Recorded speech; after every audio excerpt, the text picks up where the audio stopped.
Hello, hello, hello, my Cuisinatics! Another big announcement from your Cuisina Queen, Tita Ces. We're planning something big for you. Kasi alam nyo, marami nagtatanong sa akin, Tita Ces, ano ba ang pang-araw-araw na ulam ninyo sa bahay? Bakit nga hindi?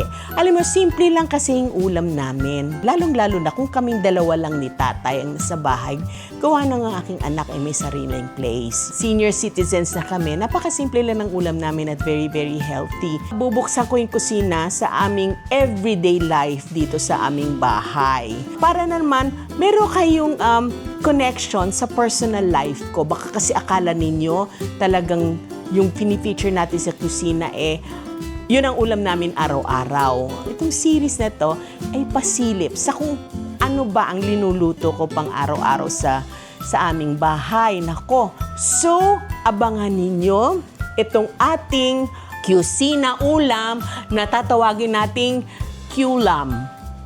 Culam? Para namang bagay ba?